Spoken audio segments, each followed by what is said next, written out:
ሰበር ዜና በአዲስ አበባ ከፍተኛ የባለስልጣናት ሹምሽር ተደረገ። ሹምሽሩ እጅግ እያነጋገረ ሲሆን ያልተጠበቁ አመራሮች አዳዲስ ስልጣን አግኝተዋል። ወዲህ ደግሞ የፋኖ ኃይሎች በናይሮቢ ከመንግስት ጋር መደራደራቸውን የሚገልጽ ሰበር ዜና ተሰምቷል።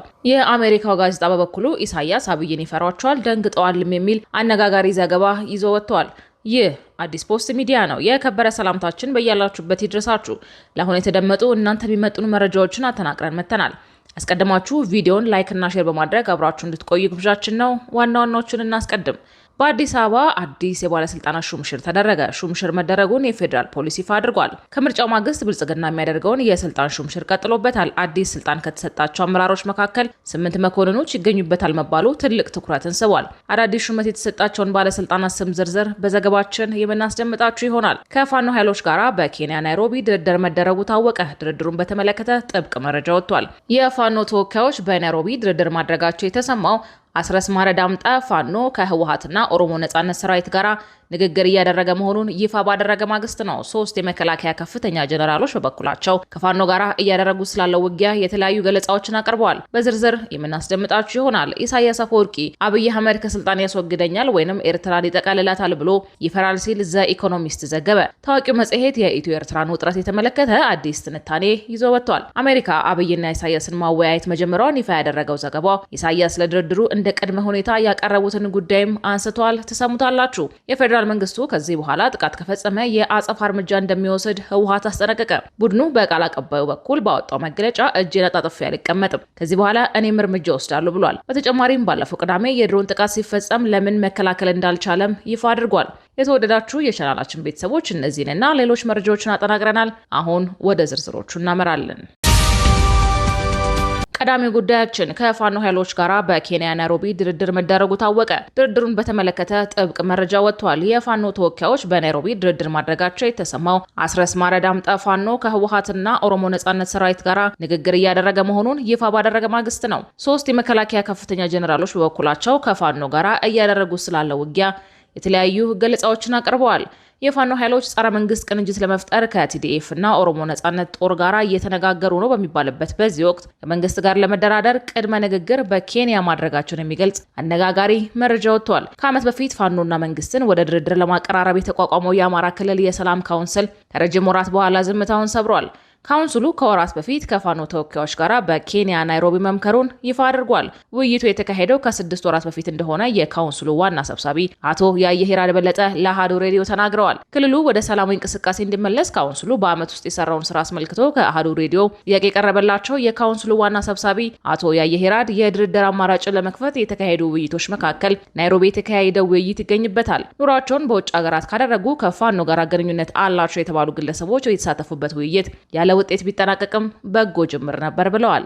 ከዚህ ቀደም በካውንስሉ አመቻችነት በተካሄደ ውይይት ከ200 በላይ የፋኖ ታጣቂዎች የሰላም አማራጭን ተቀብለው ወደ ማህበረሰቡ መቀላቀላቸውን አቶ ያየሂራድ ተናግረዋል። ካውንስሉ የናይሮቢ ውይይቱን በራሱ ተነሳሽነት ማካሄዱንና ጥረቱን የክልሉ ሰላም እስከሚረጋገጥ እንደማያቋርጥ ሰብሳቢው አረጋግጠዋል። ለዚህም ሰላም ሲባል ሁለቱም ወገኖች ለድርድርና ለውይይት ቅድሚያ እንዲሰጡ ጠይቀዋል። ወደ ሌላኛው መረጃችን ስናልፍ ኢሳያስ አፈወርቂ አብይ አህመድ ከስልጣን ያስወግደኛል ወይንም ኤርትራን ይጠቀልላታል ብሎ ይፈራል ሲል ዘ ኢኮኖሚስት ዘገበ። ታዋቂው መጽሔት የኢትዮ ኤርትራን ውጥረት የተመለከተ አዲስ ትንታኔ ይዞ ወጥቷል። አሜሪካ አብይና ኢሳያስን ማወያየት መጀመሯን ይፋ ያደረገው ዘገባው ኢሳያስ ለድርድሩ እንደ ቅድመ ሁኔታዎች ያቀረቡትንም ጉዳይ አንስተዋል። አሜሪካ የኤርትራን ማዕቀብ ለማንሳት መወሰኗን ማዕከል በማድረግ የአፍሪካ ቀንድ ትኩሳት የሚቃኝ ሰፊ ዘገባ በዘ ኢኮኖሚስት በኩል ወጥቷል። መጽሔቱ በዚህ 3 ሳምንት ውስጥ ኢትዮጵያን የተመለከተ ዘገባ ሲያሰራጭ ያሁኑ ለ3ኛ ጊዜ ነው። በዚህ ወር የተሰራጩት ሁለቱ ዘገባዎች የጠቅላይ ሚኒስትር አብይ አህመድን አስተዳደር በጽኑ የሚኮንንና የሚተች እንደነበረ የሚታወስ ነው። መጽሔቱ በዚህ ዘገባው ደግሞ አሜሪካ ኤርትራ ላይ የጣለችውን ማዕቀብ ለማንሳት መወሰኗን ተንተርሶ የአፍሪካ ቀንድን ትኩሳት በስፋት ቀኝቷል። የትራምፕ አስተዳደር ኤርትራ ላይ የጣለውን ማዕቀብ ለማንሳት የወሰነው የኢትዮ ኤርትራን ትኩሳት ለማብረድና ወደ ግጭት እንዳይገባ በሚል እንደሆነ ጠቅሷል። በተመሳሳይ ከ1 ወር በፊት ዋሽንግተን በኢትዮጵያ ላይ ጥላው የነበረውን የጦር መሳሪያ ግዢ ማዕቀብ ማንሳቷንም የዚሁ ውጥረትን የማርገብ እንቅስቃሴ አካል ነው ተብሏል። አሜሪካ ከኤርትራ በትክክል ምን እንደምትፈልግ ግልጽ አይደለም። ምናልባት በአሁኑ ወቅት የቻይና ኩባንያዎች የበላይነት በያዙበት የማዕድን ኢንዱስትሪ ውስጥ ተጽዕኖን ለማሳደር ተፈልግ ይሆናል። ምናልባትም በቀይ ባህር ማዶ አብዛኛውን የመን የሚቆጣጠረውንና በኢራን የሚደገፈውን የሁቲ ታጣቂ ቡድንን ለማዋጋት የኢሳያስን እርዳታ ትሻ ይሆናል። ከኢራን ጋር ባለው ጦርነት ምክንያት የሆርሙዝ ሰርጥን መጠቀም ለማይችሉ መርከቦች ማለፊያ በሚያስፈልግበት በዚህ ወቅት የቀይ ባህርን ቀጠና ሊያናጋ የሚችለውን በኤርትራና በኢትዮጵያ መካከል የሚደረገውን ጦርነት መከላከል እንደምትፈልግ ግን በእርግጠኝነት መናገር ይቻላል በማለት የዘ ኢኮኖሚስት ዘገባ ያብራራል። የኢሳያስ ፍላጎት ግን ይበልጥ ግልጽና ቀጥተኛ ነው የሚለው ዘገባው ኢሳያስ የሚያሳስባቸው የኢትዮጵያ ጠቅላይ ሚኒስትር አብይ አህመድ አደገኛ አካሄድ ነው ይላል። ኤርትራ ከኢትዮጵያ ስትገነጠል ኢትዮጵያ የባህር በር አልባ መሆኗን ያስታወሰ ሲሆን ጠቅላይ ሚኒስትር አብይ ይህንን ባህር በር በከፊል መልሶ ለማግኘት ወረራ ለመፈጸም በግልጽ አስፈራርተዋል ሲል ይቀጥላል። ብዙዎች እንደሚጠረጥሩት አብይ በኤርትራ ላይ ያላቸውን እውነተኛ ግቡ የስርዓት ለውጥ ማምጣት ካልሆነም ደግሞ መልሶ ማጠቃለል ነው። አብይን ለመግታት ኢሳያስ ለአሜሪካ ብቻ ሳይሆን ለሳውዲ አረቢያም ጥያቄዎች አቅርበዋል። በተጨማሪም የጠቅላይ ሚኒስትር አብይ ጠላት የሆኑ አጋሮች ቀጠናዊ መዋቅር ገንብተዋል በማለት አብይ በኤርትራ ጉዳይ ላይ ያላቸውን አቋምና የኢሳያስን የስጋት ምንጭ በዝርዝር አብራርቷል። ይህንን ውጥረት ለማርገብ አሜሪካ እየተንቀሳቀሰች እንደሆነ የሚጠቅሰው ዘ ኢኮኖሚስት አሜሪካ በኤርትራ ላይ የሚደረገውን ማንኛውም ወታደራዊ እርምጃ እንደምትቃወም ለኢትዮጵያ አስጠንቅቃለችም ብሏል። በኤርትራ ላይ የተጣሉ ማዕቀቦችን ማንሳት ለኢሳያስ ማባቢያ ሊሆን ይችላል ሲልም ያክላል። መጽሔቱ ያናገራቸው አንድ ከፍተኛ የኢትዮጵያ ባለስልጣን አሜሪካውያን ኢሳያስ ከአብይ ጋር ለሆነ አይነት የእርቅ ስምምነት እንዲስማማ ለማድረግ በጣም ጠንክረው እየሰሩ ነው። ኢሳያስ ማስተዋል ካለው ያኔ እሺ ማለት ይኖርበታል በማለት እንደነገሩት በዘገባው አካቷል። ፕሬዚዳንት ኢሳያስ የኤርትራ ሉዓላዊነት ከተረጋገጠ ለንግግር ዝግጁ መሆናቸውንም ጠቅሷል። ሌላኛው መረጃችን የፌዴራል መንግስቱ ከዚህ በኋላ ጥቃት ከፈጸመ የአጸፋ እርምጃ እንደሚወስድ ህወሓት አስጠነቀቀ። ቡድኑ በቃል አቀባዩ በኩል ባጋራው መግለጫ እጄን አጣጥፌ አልቀመጥም፣ ከዚህ በኋላ እኔም እርምጃ ወስዳለሁ ብሏል። በተጨማሪም ባለፈው ቅዳሜ የድሮን ጥቃት ሲፈጸም ለምን መከላከል እንዳልቻለም ይፋ አድርጓል። ህወሓት ከዚህ በኋላ ጥቃት ከተሰነዘረብኝ እጄን አጣጥፌ አልቀመጥም፣ የአጸፋ ምላሽ ሰጣለሁ ሲል አቋሙን ይፋ አድርጓል። በተጨማሪም ጌታቸው ረዳና ሬድዋን ሁሴን በአልጀዚራ በኩል ስላወጡ ጽሁፍ መልስ የሰጠ ሲሆን የፌዴራል መንግስት ለጦርነት ያለውን ዝግጅት የሚያረጋግጥ ነው ሲልም ኮልኗል። የህወሓት አመራሮች ከዚህ በኋላ በ4 ኪሎ ትዕዛዝ ጫፋችን ቢነካ ጦርነት እንደታወጀብን እንቆጥረዋለን ብለዋል። አቋማቸውን በቃል አቀባያቸው በኩል ይፋ ያደረጉ ሲሆን ከዚህ በኋላ እጅ አጣጥፎ መቀመጥ የለም፣ ቁርጡ ይታወቅልን ሲሉ አሳስበዋል። የትግራይ ኮሚኒኬሽን ጉዳዮች ቢሮ ኃላፊ ዶክተር አብርሃም ሀጎስ በወቅታዊ ጉዳዮች ላይ መግለጫ ሰጥተዋል። ቃል አቀባዩ በመግለጫቸው ፌዴራል መንግስት ከዚህ በኋላ የድሮን ጥቃት የሚፈጽም ከሆነ ገና ለገና ጦርነት ይቀሰቀሳል ብለን ዝም አንልም ብለዋል። ቃል አቀባዩ በደብረጽዮን የሚመራው ካቢኔ ይፋዊ አቋም ነው ብለው የገለጹት በትግራይ በኩል የጦርነት ፍላጎት ባይኖርም የድሮን ጥቃቱ ከቀጠለ ያጸፋ ምላሽ እንሰጥበታለን ብለዋል። በፌዴራል መንግስት በኩል በተደጋጋሚ የተፈጸሙ የድሮን ጥቃቶች ህወሓት ግብረ መልስ ሰጥቶ ጦርነት እንዲቀሰቀስ ከመፈለግ የመነጨ ነው ሲሉም ቃል አቀባዩ ጠቁመዋል። ቃል አቀባዩ በመግለጫቸው አንድ መታለፍ የሌለበት ሀቅ አለ። እሱም ራሳችንን ለመከላከል ሞራላዊም ህጋዊም ግዴታ አለብን። ይህንን ለማድረግ ወደ ኋላ አንልም ብለዋል። ከዚህ በኋላ ለሚፈጸም ጥቃት እጃችንን አጣጥፈን ዝም የምንልበት ሁኔታ ሊኖር አይችልም ሲሉ በድጋሜ ድሮን ጥቃት ከተፈጸመ ጦርነቱ እንደሚቀሰቀስ አስጠንቅቀዋል።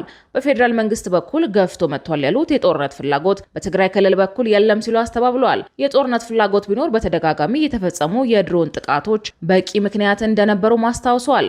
እነ ጌታቸው ረዳ አልጀዚራ ላይ ያሰራጩት ማስጠንቀቂያ ያዘለ ጽሁፍ ጦርነቱ አስቀድሞ የተጀመረው በህወሓት በኩል ነው ለማለት የተፈጠሩ የትርክት ወሬዎች ናቸው ብለዋል። በቀናት ውስጥ ይፈጸማል የተባለውን ጥቃት በተመለከተ በሰጡት ምላሽም ደግሞ ካላጠቁን አስቀድመን የምንጀምረው ጦርነት የለም ብለዋል። በሌላኛው ጉዳያችን በአዲስ አበባ አዲስ የባለስልጣናት ሹምሽር ተደረገ። ሹምሽር መደረጉን የፌዴራል ፖሊስ ይፋ አድርጓል። ከምርጫው ማግስት ብልጽግና የሚያደርገውን የስልጣን ሹምሽር ቀጥሎበታል። አዲስ ስልጣን ከተሰጣቸው አመራሮች መካከል 8 መኮንኖች ይገኙበታል መባሉ ትልቅ ትኩረትን ስቧል። አዳዲስ ሹመት የተሰጣቸው ባለስልጣናት ስም ዝርዝር ዛሬ ይፋ ሆኗል። የኢትዮጵያ ፌዴራል ፖሊስ ለወንጀል መከላከል ጠቅላይ መምሪያ መስፈርቱን አሟልተው ለተገኙ 8 ከፍተኛ መኮንኖች የመምሪያና ምክትል መምሪያ የኃላፊነት ምደባ ሰጥቷል። የኢትዮጵያ ፌዴራል ፖሊስ ጠቅላይ አዛዥ ክቡር ኮሚሽነር ጀነራል ደመላሽ ገብረ ሚካኤል በምደባ ስነ ስርዓቱ ላይ በሰጡት የስራ መመሪያ ከሪፎርሙ በፊት የነበረው የኃላፊነት ምደባ በሰራዊቱ ዘንድ ታማኝነትና ግልጸኝነት የጎደለው እንዲሁም ለሀገራቸውና ለሕዝባቸው መስዋዕትነት የከፈሉ አመራርና አባላትን ያገለለ እንደነበረ ገልጸዋል። አያይዘውም በሪፎርሙ በተሰሩ ጠንካራ ስራዎች የኃላፊነት ምደባ ብዝሃነትን፣ የስራ አፈጻጸምን፣ የትምህርት ደረጃን ያካተተ እንዲሆንና በተለይም አመራርና አባላት ለሀገራቸው ባገለገሉትና በለፉት ልክ እንዲታዩና በስራ አፈጻጸማቸው ማደግ እንዲችሉ መደረጉን ተናግረው የስርዓትና መመሪያም በቀጣይ የተቋሙ ባህል ሆኖ ይቀጥላልን ብለዋል። የኃላፊነት ምደባው ሪፎርሙ ያስገኘው አንዱ ውጤትና ትሩፋት መሆኑን የገለጹት ኮሚሽነር ጀነራል ምደባው አመራርና አባላት ኃላፊነታቸውን በአግባቡ እንዲወጡ ከፍተኛ እድል የሚፈጥር እንደሆነም ገልጸዋል። በምደባው በሙያዊ ብቃታቸውና በስራ አፈጻጸማቸው ኃላፊነት የተሰጣቸው እንዲሁም ደግሞ በግዳጅ አፈጻጸም በተለይም በኦፕሬሽን የሀገርን ሰላም ለማጽናት ሲሉ የአካል ጉዳት ያስተናገዱ ከፍተኛ መኮንኖች መካተታቸውን በግዳጅ ላይ ለተሰማራው የፖሊስ ሰራዊታችን ትልቅ መነሳሳትን ይፈጥራል ብለዋል። ኮሚሽነር ጀነራል ከፍተኛ አመራሮች በተሰጣቸው ኃላፊነት በረጅም ጊዜ ያካበታችሁትን ልምድ በመጠቀም በተለይም ከዘር፣ ከሃይማኖት፣ ከፖለቲካ ወገንተኝነትና ከሌብነት በጸዳ መልኩ ለስራችሁና ለህሊናችሁ በታማኝነት ሰራዊቱ እንድትመሩ በማለት የስራ መመሪያ ሰጥተዋል። ክቡራትና ክቡራን የአዲስ ፖስት ቤተሰቦቻችን ለሰዓቱ የተጠናቀሩት መረጃዎች እነዚህ ነበሩ። እስከ ፍጻሜው ስላደመጣችሁ ከልብ እናመሰግናለን።